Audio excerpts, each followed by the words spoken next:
December 7th, 1941, 7:55 a.m., USS West Virginia, Pearl Harbor. Doris Dorie Miller, mess attendant 3rd class, is carrying coffee below deck when the first bomb hits. The explosion throws him against the bulkhead. A worn leather recipe notebook falls from his pocket. White sailors sprint past him, screaming, ignoring the black cook entirely. Miller grabs the notebook, shoves it into his belt, and climbs toward the main deck. The ship is listing 28 degrees. Oil fires spread across the water like molten glass. An officer lies bleeding out near an anti-aircraft gun. No trained gunner in sight. Miller was never trained on the weapon. Navy regulation forbade it. He takes position anyway and starts firing at Japanese planes. Witnesses say he shot down between 2 and 4 enemy aircraft, the first Black American combat hero of World War II. Between bursts, he pulls 6 sailors from the burning water, 6 men who mocked him daily. The mystery, what was written in that notebook, he refused to abandon. Doris Miller was born in 1919 in Waco, Texas, the son of sharecroppers who worked land they'd never own. By 1939, opportunities for young black men were scarce, brutal, or both. The Navy offered a paycheck, but only one position: mess attendant, kitchen work, serving white sailors. Miller took it anyway.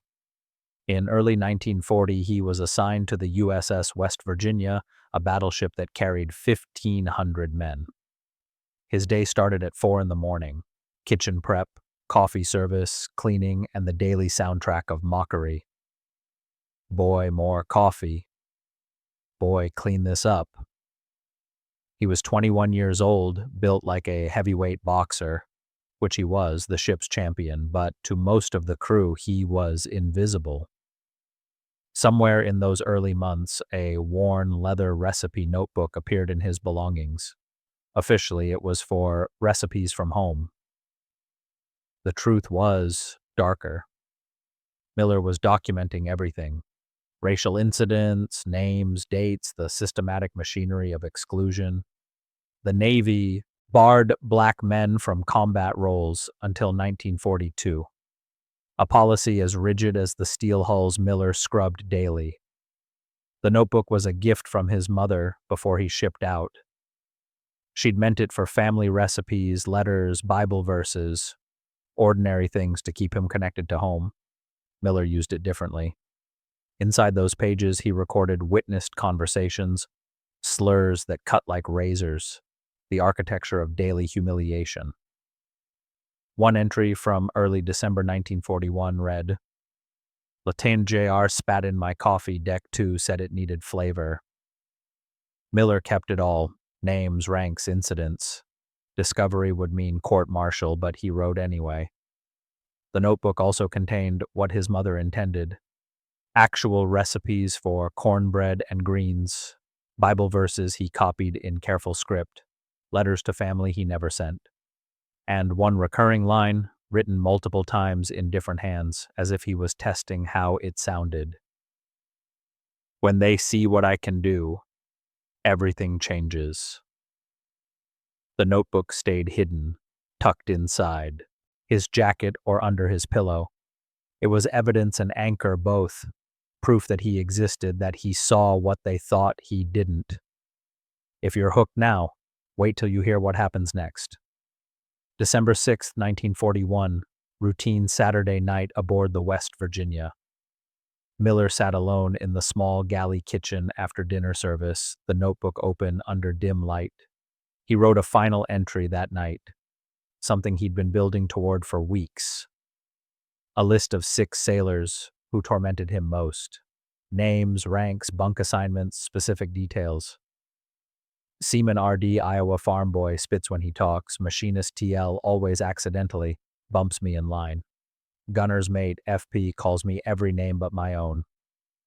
The entry ended with a single line: "Tomorrow I serve them breakfast. They don't even see me." Miller closed the notebook, tucked it into his jacket, and went to sleep with it under his pillow. The ship rocked gently in the harbor. Sunday morning would be quiet, predictable, or so everyone thought. What nobody knew, what Miller himself didn't yet know, was that he'd carry that list into fire, that the 6 names would become the 6 men he'd have to choose whether to save. Public fact: Miller was the ship's heavyweight boxing champion. The Navy allowed that.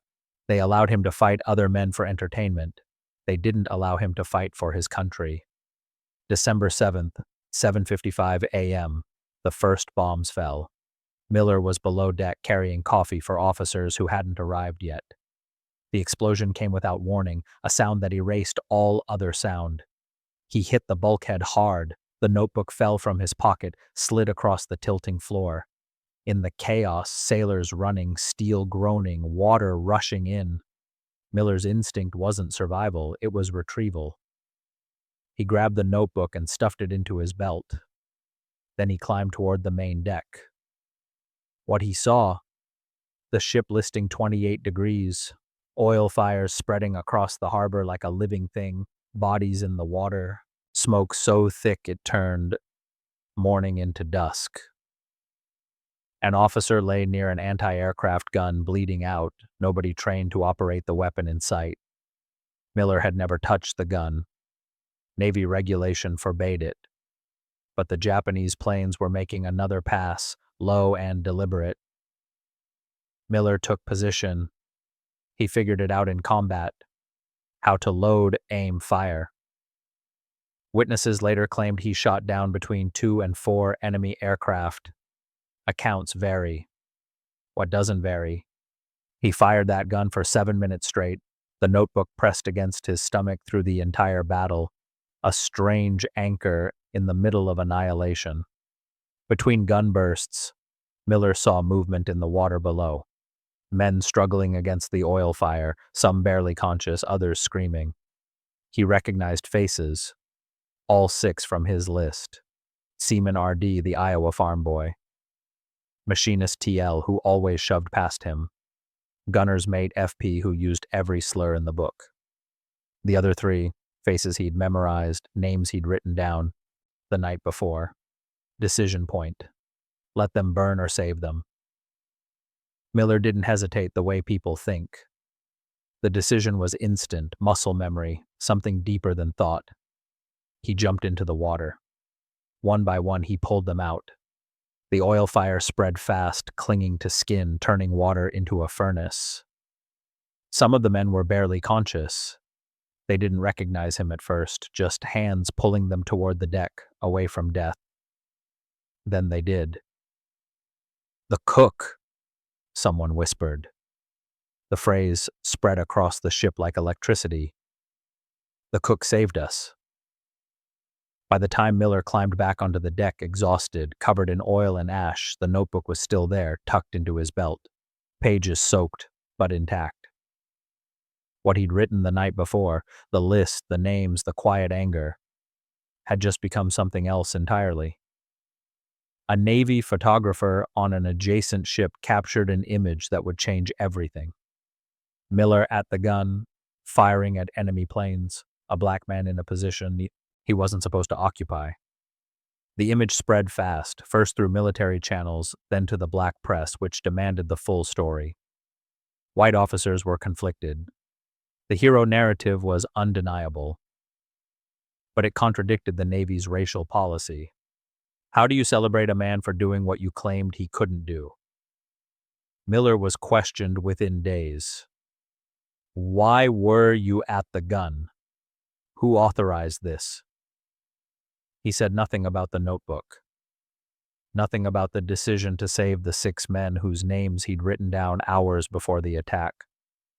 Witness accounts started to conflict. Some claimed 4 planes shot down. Others said 2. A few suggested he missed entirely. Truth became secondary to symbol. The Navy needed a hero. The black press needed proof of capability. Miller, quiet, disciplined, still holding the soaked notebook in his locker, became both. What nobody asked, what nobody wanted to know. What was in those pages he refused to abandon. Subscribe, because what happens next will blow your mind. January 1942, the Office of Naval Intelligence reviewed the Pearl Harbor incident as part of standard post-attack protocol. During a routine inspection of Miller's quarters, they discovered the notebook in his locker. Damaged, water-stained, but readable. The pages documented systematic racism with the precision of a court transcript, names, dates, direct quotes. Litty Jr. spat in coffee, Deck 2, 1941. Seaman R.D. said, "Your kind don't belong on battleships," arrived no to 1941.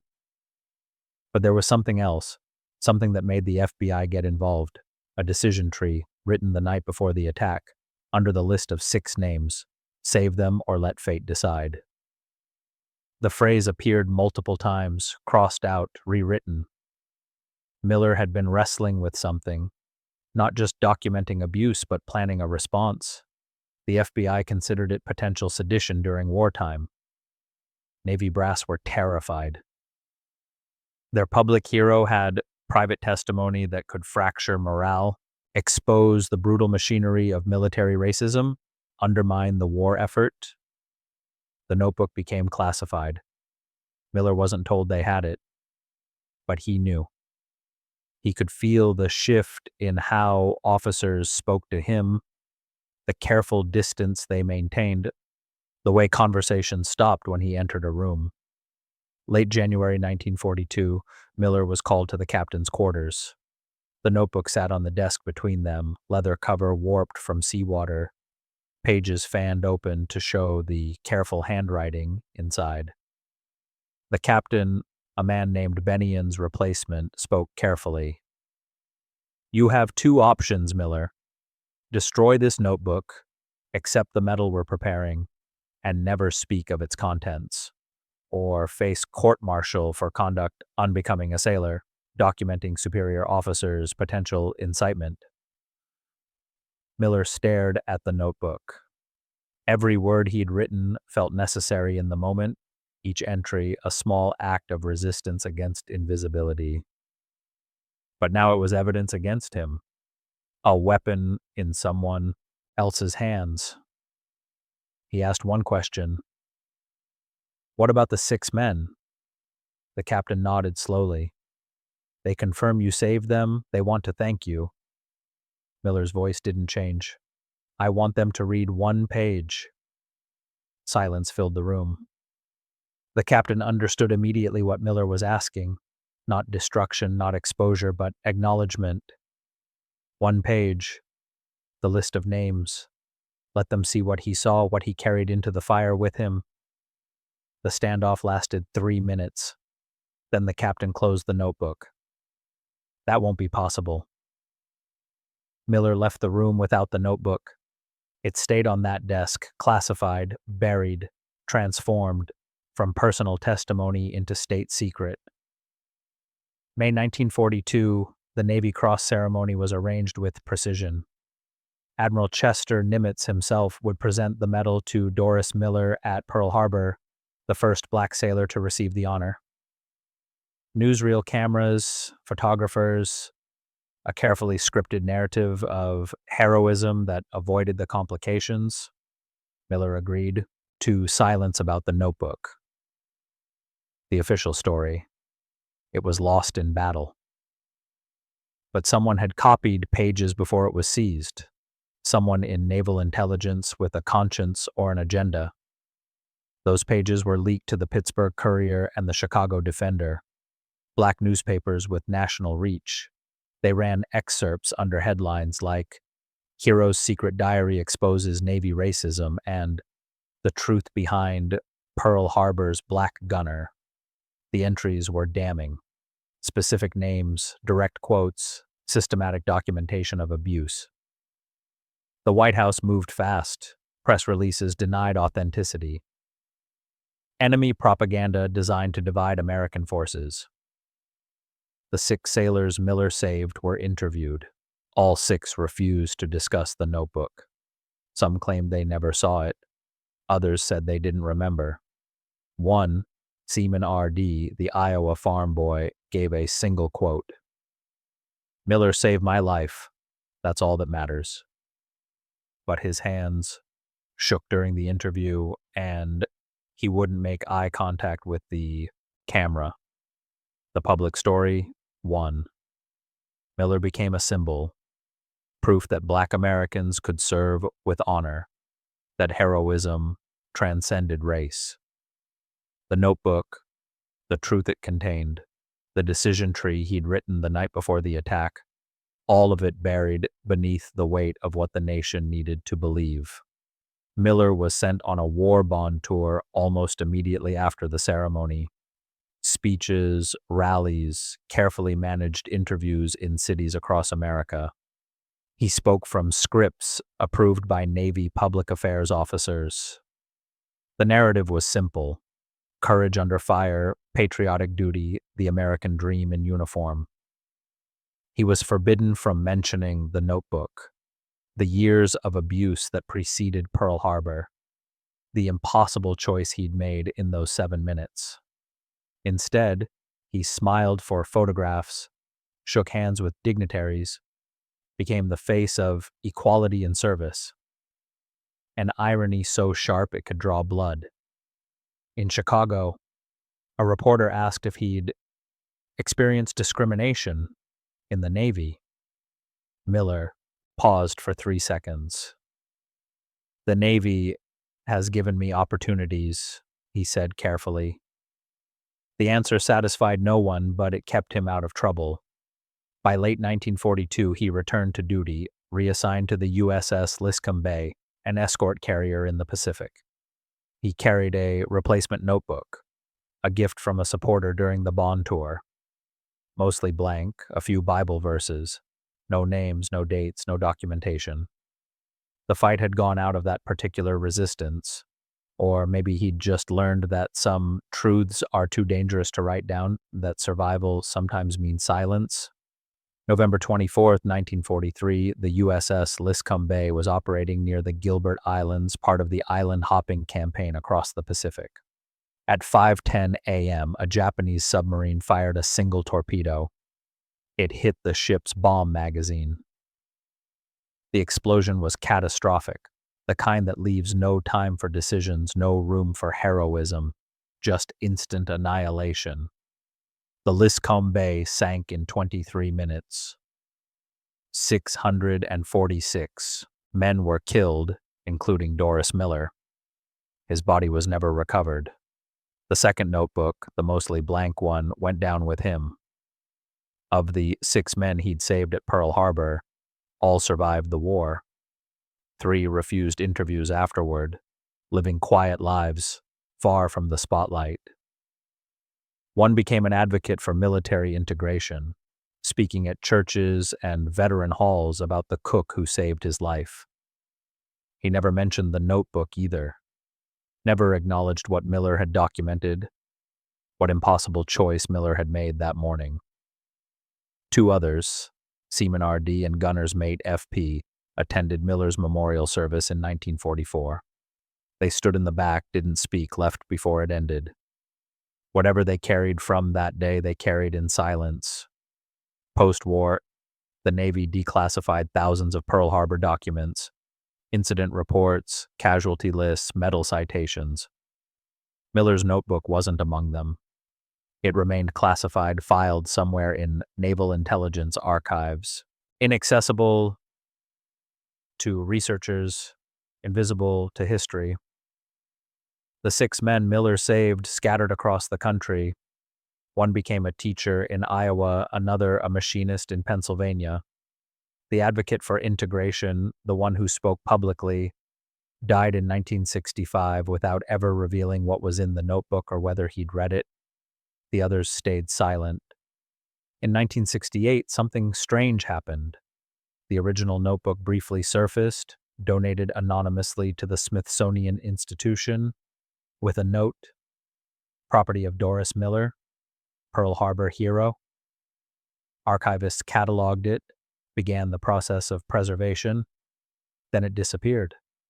Not stolen, not destroyed, just misplaced in the vast collections, or possibly reclassified by military liaison officers who still had authority over wartime materials. Miller's family never saw it. His mother, who'd given him the blank notebook in 1939, died in 1970 asking where her son's writings had gone. The public narrative solidified over decades. Heroic cook, untrained, gunner, 6 lives saved, ultimate sacrifice in the Pacific. No complications, no notebook, no impossible choice documented in careful handwriting the night before everything changed. January 2020. The Navy announced that a new aircraft carrier would be named the USS Doris Miller, the first ever named for a black sailor. The ceremony took place at Pearl Harbor 79 years after the attack. Navy officials spoke about courage and sacrifice. Historians gave talks about Miller's legacy. The notebook wasn't mentioned. Most people in attendance didn't know it existed, but one person knew. The grandson of Seaman R.D., the Iowa farm boy Miller had pulled from the fire. He attended the ceremony carrying a single photocopied page, yellowed with age, creased from being folded and unfolded countless times. His grandfather had given it to him before dying, with instructions. When they honor him, make sure this is there. The page was dated December 6, 1941. Under a list of 6 names, in Miller's handwriting, a single entry: hate is easy. Tomorrow I choose something harder. The grandson walked to the memorial after the official ceremony ended. He placed the photocopied page at the base, anchored it with a small stone, and walked away without speaking to anyone. A Navy officer retrieved it an hour later. The official response: neither confirmation nor denial of authenticity. The page disappeared into files somewhere, joining the original notebook in whatever dark archive holds truths too complicated for legends. The worn leather recipe notebook, it started as evidence of hate, became proof of choice, ended as a question mark in history. Miller wrote his truth in careful script, lived his decision in 7 minutes of fire, and disappeared into Pacific water with a mostly blank replacement. The 6 men he saved knew what it cost. They saw the list. They understood that he'd written their names hours before choosing to pull them from burning oil. Some carried that weight their entire lives. Others pretended they never saw the book at all. The notebook itself, wherever it rests now, classified or misplaced or deliberately buried, holds a mirror to what America needed versus what America was. Miller became a symbol because symbols are simpler than humans, easier to celebrate than to understand. The real story, the one in those water-stained pages, was too sharp for wartime morale, too honest for post-war reconciliation, too necessary to ever truly destroy. In the end, it wasn't about the recipes his mother intended or the racism he documented. It was about a decision made in darkness, carried into light, and defended with silence. The leather cover is still out there somewhere, charred at the edges, truth still pressed between the pages. And Doris Miller, 24 years old when he died, forever the cook who became a gunner, he knew what he wrote. That was enough.